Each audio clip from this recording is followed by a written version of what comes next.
I'm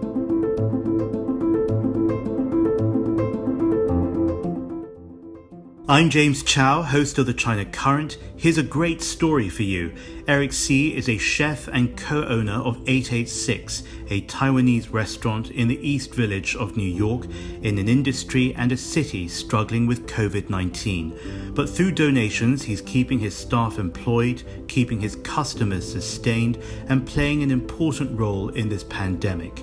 Every day, 886 is providing nutritious bento boxes to health workers in hospitals throughout the city like Lenox Hill, Mount Sinai, Cornell Medical Center, and New York Presbyterian. It's an act of solidarity and a contribution from the Asian community. Let's talk about one phrase that you used much earlier, and that was comfort food.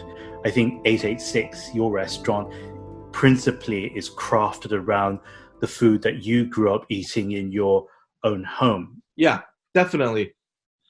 886 is the international dialing code of Taiwan. So that's the number I had to dial when I first came to America to call home.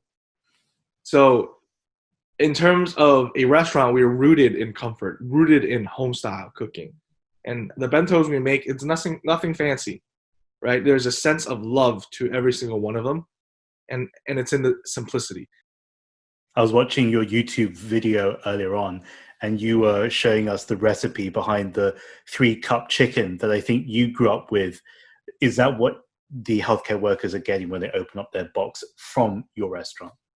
No, they're actually getting a soy sauce braised chicken, even simpler than 3-cup chicken. There's also the fact that we have to use very, very simple ingredients to respect all the dietary restrictions across the city, whether it be gluten-free soy sauce, so we don't use a lot of garlic, onion, ginger, scallion.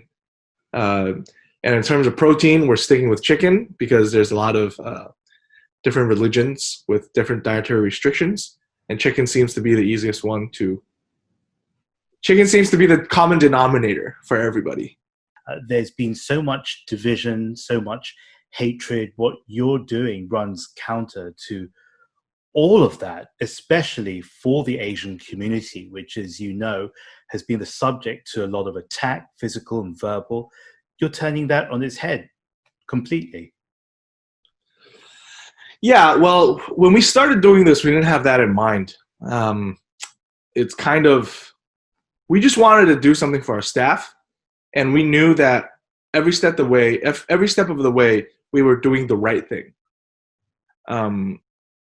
It just happens that the Asian community is under attack because of a very stupid virus, and people always want to point fingers.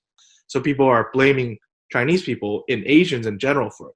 It makes no sense. It's completely unacceptable. But I think, especially in this time, we need to do things the right way. We need to do things that we believe in. We need to protect our values, and we need to spread the word. And that's kind of been our mission so far. Do you think that this hatred existed well before COVID-19?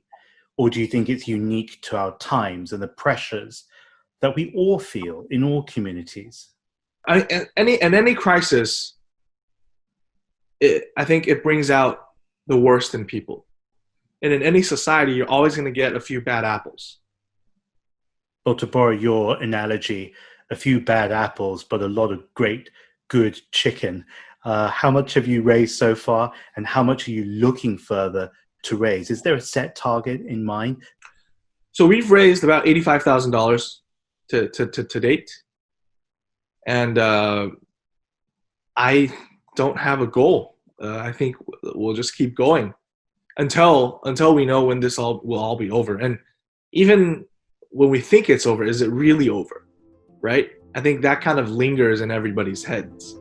So it's about being 1, 2, 3, 4 steps ahead of the curve.